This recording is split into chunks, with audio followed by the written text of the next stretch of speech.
In the spring of 1907, a physician named Dr. William Booker received a letter at his clinic in Baltimore, Maryland, from the dean of the Johns Hopkins School of Medicine, informing him that his research findings would not be presented at the annual Conference of American Physicians and Surgeons as scheduled. The letter was one paragraph. It did not cite a methodological concern. It did not dispute a single number in his patient outcomes. It cited, instead, what the dean described as the inappropriateness of the subject matter for formal institutional presentation given the current commercial environment of medical education. Booker read it twice. He set it on his desk.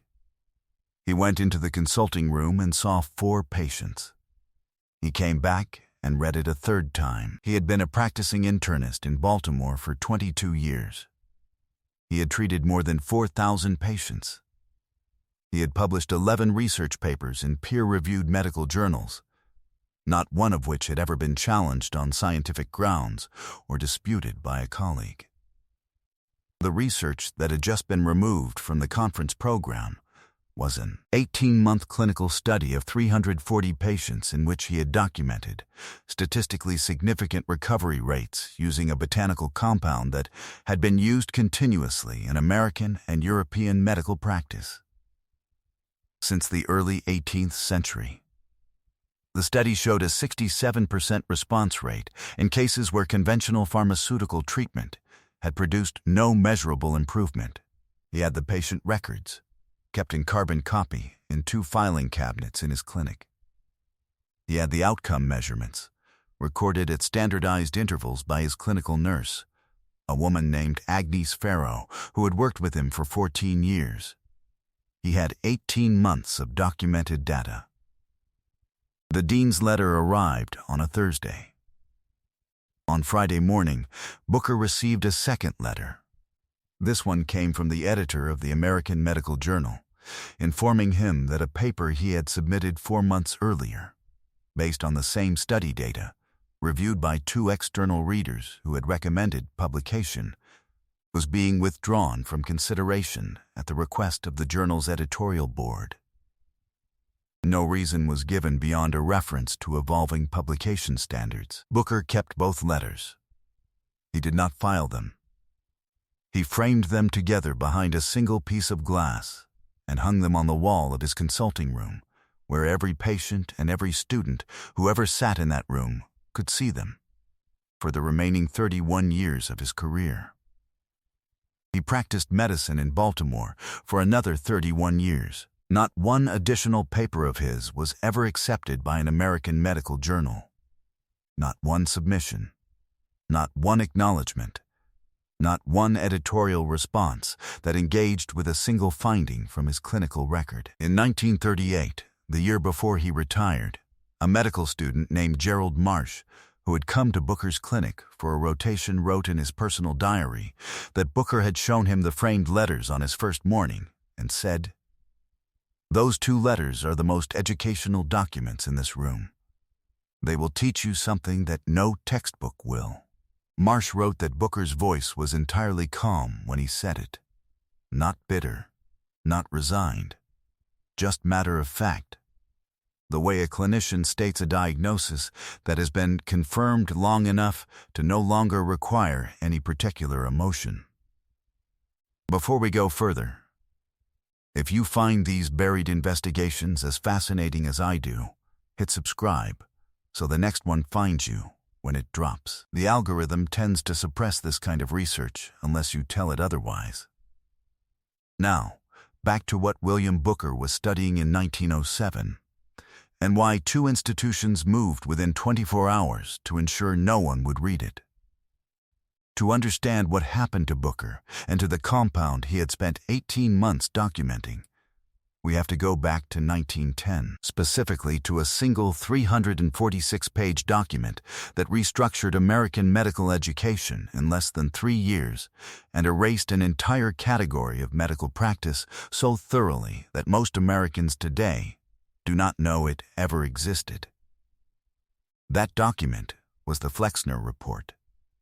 Its formal title was Medical Education in the United States and Canada. It was produced by a man named Abraham Flexner, who was not a physician. He had never treated a patient. He had never conducted a clinical study. He had never published a paper in a medical journal. He was an educator, a school administrator from Louisville, Kentucky, who had made his name writing a critique of the American college system, commissioned by the Carnegie Foundation for the Advancement of Teaching to conduct a survey of American medical schools.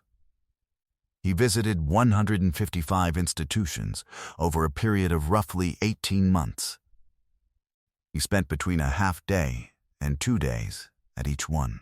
He evaluated their facilities, their faculty credentials, and their curricula. Then, he produced a report recommending that the vast majority of American medical schools be closed, that medical education be standardized on the model of Johns Hopkins University, the institution whose dean had written the first of Booker's 2 letters 3 years earlier, and that the therapeutic systems taught at those schools be eliminated from the recognized medical curriculum entirely. The systems targeted for elimination included homeopathy, eclectic medicine, physiomedicalism, botanical medicine, and naturopathy, each of which had its own accredited schools, its own licensed practitioners, and its own published body of clinical literature. The report was published in 1910. Within 15 years, the number of medical schools in the United States had fallen from 155 to 31. The schools that taught botanical and alternative therapeutic systems had, almost without exception, been closed. The physicians who had trained in those systems and the compounds they had used were not reclassified as inferior on clinical grounds. They were reclassified as non-existent. They did not appear in the curriculum that emerged from the Flexner reforms. They did not appear in the licensing examinations. They did not appear in the journals. They did not appear in the histories. Abraham Flexner's report was funded by the Carnegie Foundation. The Carnegie Foundation was funded primarily by Andrew Carnegie. The Rockefeller Institute for Medical Research, which John D. Rockefeller had established in 1901, and which had significant financial interests in the pharmaceutical compounds that the Flexner reform model would prioritize, contributed to the broader reform effort and shared the report's recommendations. The alignment between the financial interests of the institutions that funded the Flexner reform and the therapeutic systems that reform eliminated has been documented by medical historians since at least the 1970s. It has never been addressed in any official history of American medicine produced by the American Medical Association, the National Institutes of Health, or any accredited medical school. The compound that William Booker had spent 18 months studying was Lobelia inflata, a North American flowering plant known colloquially as Indian tobacco, whose therapeutic use had been documented continuously in American medical literature since the 1780s. Samuel Thompson, a New Hampshire farmer and herbalist who had learned of the plant from indigenous practitioners in his region, developed a complete therapeutic system based on lobelia that spread across the eastern United States in the early 19th century through a network of family medical guides and regional practitioners. By the 1830s, Thompson's system had an estimated 3 million adherents, and it sparked enough legislative hostility that several state legislatures attempted to criminalize its practice. All of them unsuccessfully. Courts upheld Thompson's right to practice. His system survived every legislative challenge thrown at it. Lobelia preparations appeared in the United States Pharmacopoeia, the official federal drug standards document, the legal basis for pharmacy practice nationwide, in its first edition in 1820, and in every subsequent edition through 1936. 116 consecutive years of federal recognition as a legitimate pharmaceutical substance. It was used by the physicians trained in eclectic medicine, a school of medical practice that operated 21 accredited colleges in the United States at its peak in the 1890s, trained thousands of licensed practitioners, and published multiple peer-reviewed clinical journals, including the Eclectic Medical Journal, which ran for more than 60 years. Those journals documented patient outcomes across conditions ranging from respiratory illness to digestive disease to fever. The outcome data existed. It was published. It was cited in the clinical literature of an entire medical tradition for more than a century. After 1910, it stopped. Not because new evidence had invalidated it, because the institutions that defined what counted as evidence no longer existed. Dr. John King was the most prominent physician researcher in the eclectic medicine tradition in the late 19th century.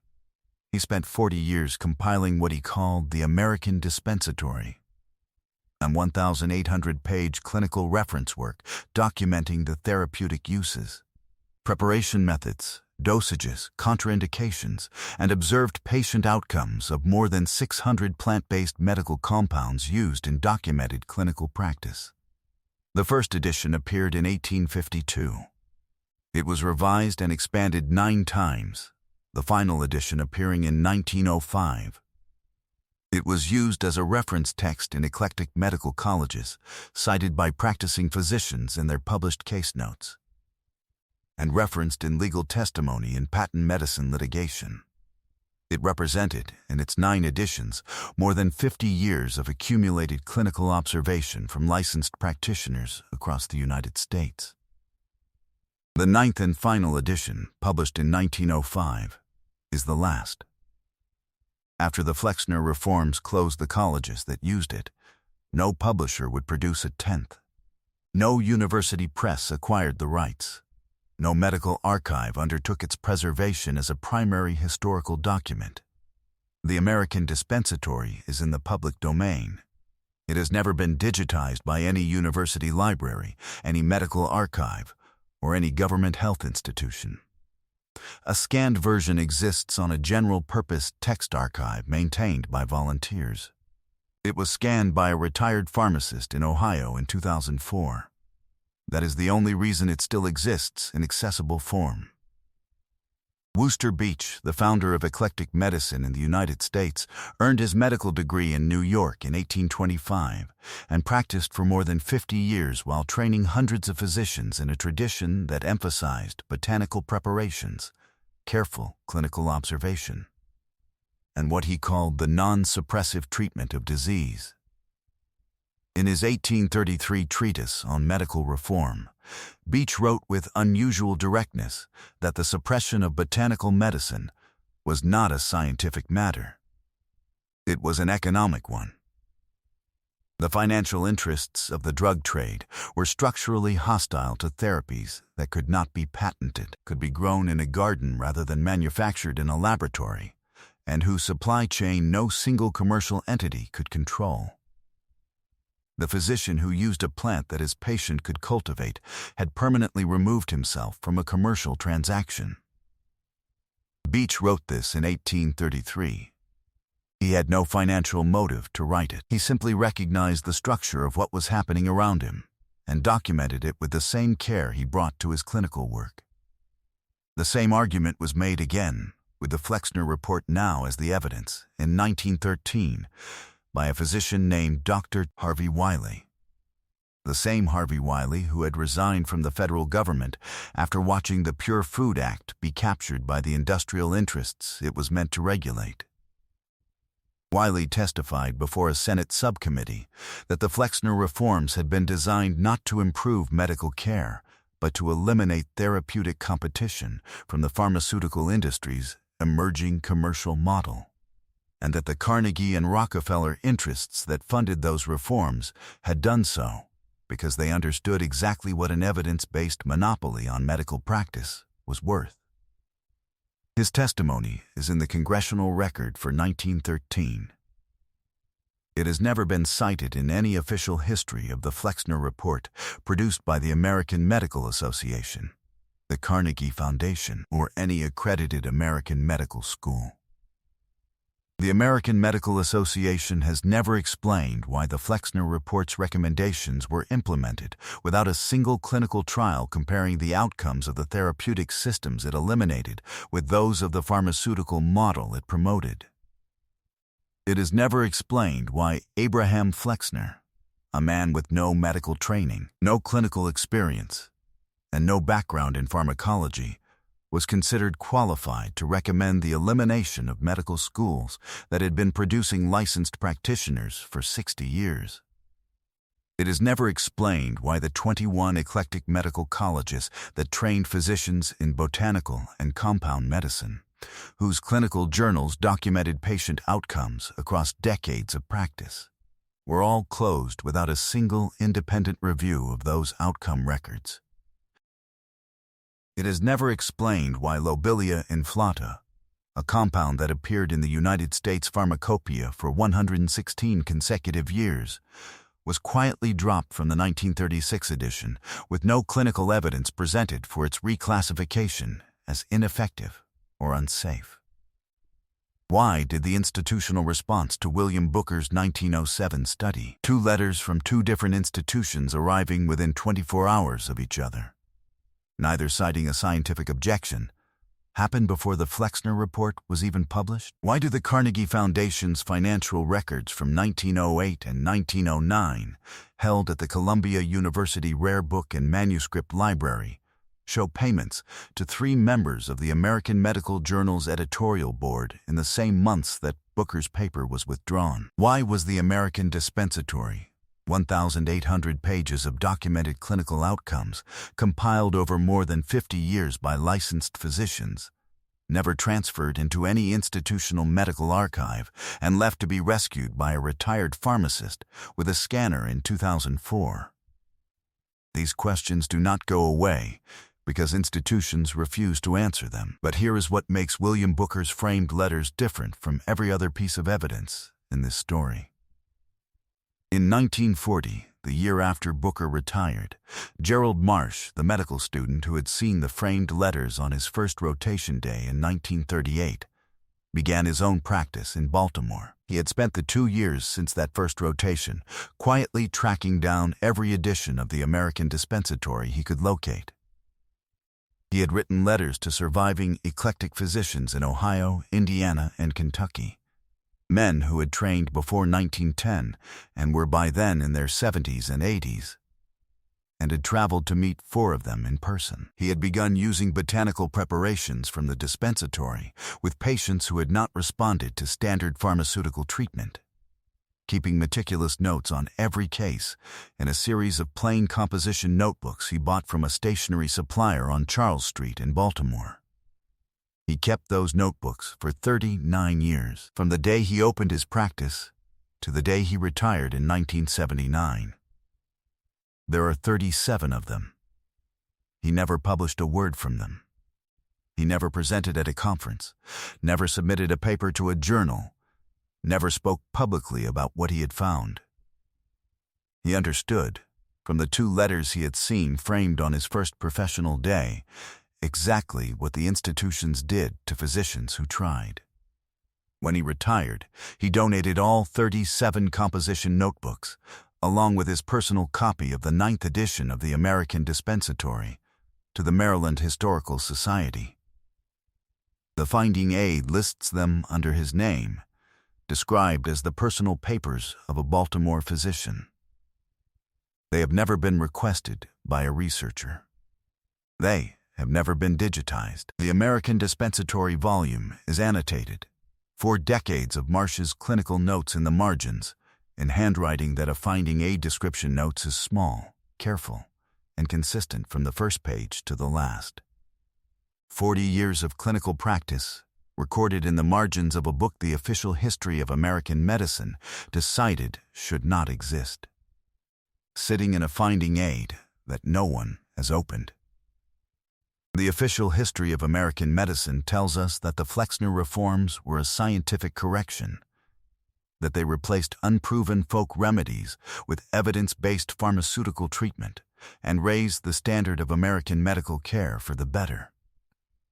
What the evidence tells us is that an entire clinical tradition, represented by 21 licensed medical colleges, thousands of trained physicians, more than a century of published clinical outcome data, and a federal pharmacopoeia recognition spanning 116 years, was eliminated not by clinical evidence, but by a report written by a school administrator with no medical training, funded by the financial interests most threatened by the competition it eliminated. Implemented through institutional pressure before a single comparative clinical trial had been conducted, and documented at every stage by the physicians who watched it happen and wrote down, clearly, what they believed it was. Wooster Beach understood it in 1833 and wrote it.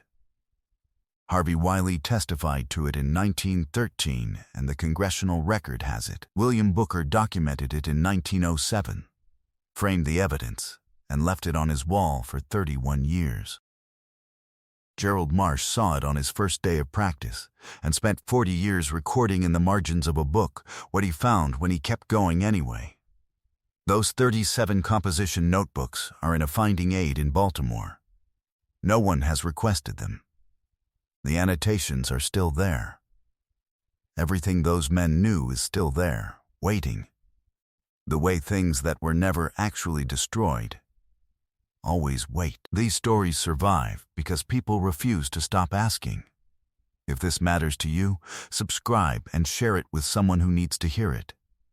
History does not disappear when it is buried. It disappears when no one looks for it. Next week, I am pulling a thread that connects the Flexner Report directly to a meeting that took place at the Union League Club in New York City in February of 1909. 11 months before the report was published. 7 men were present. 4 of them had financial interests in pharmaceutical manufacturing. One of them was Abraham Flexner. The minutes of that meeting were recorded by a stenographer employed by the Carnegie Foundation. Those minutes were classified as internal correspondence and have never been released. A researcher who filed a Freedom of Information request for them in 2001 was informed that the Carnegie Foundation, as a private institution, is not subject to FOIA. You will not want to miss it.